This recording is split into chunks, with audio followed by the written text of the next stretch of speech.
Hey everyone, welcome back to my channel. So in the last video we learned how do we use database in Python, and in this video we will alter our stock management program using the database concept that we learned in last video.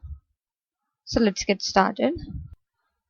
So let's go to our JSON file and first write SQLite instead of JSON.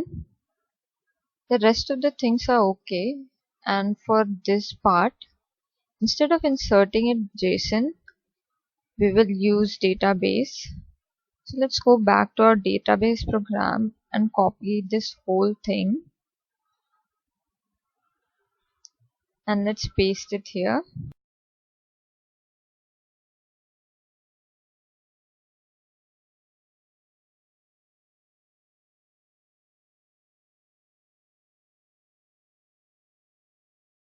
Let's put all these things in the very start and all the SQL statements together.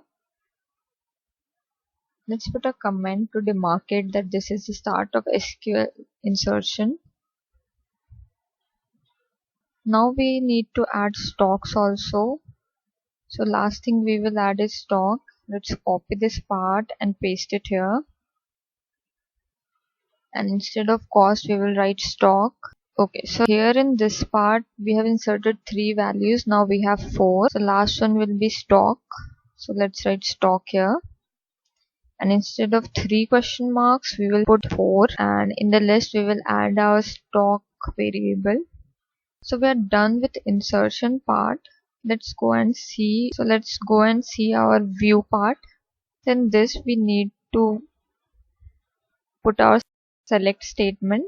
So let's copy this whole part and put it here. So we are done with everything. The last thing that we are left to do is to create a new database. So let's paste this part here and let's uncomment it. And now we will add a new column which is stocks, and this will be integer. So we have created a new table and let's close the connection. So this part will create our table. Do not forget to delete your last stock database. Let's run this program. Okay, so let's select first option.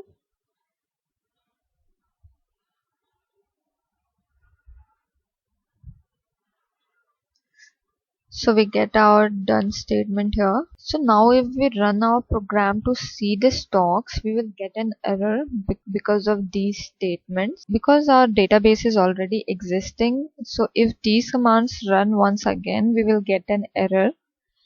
So we do not need these statements anymore.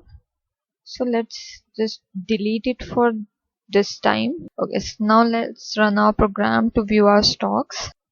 So in this program we had to delete these statements in order to run the rest of the program correctly. What if we do not want to delete these statements? And what if we are creating a product where these statements have to run only one time and we won't be there to delete it?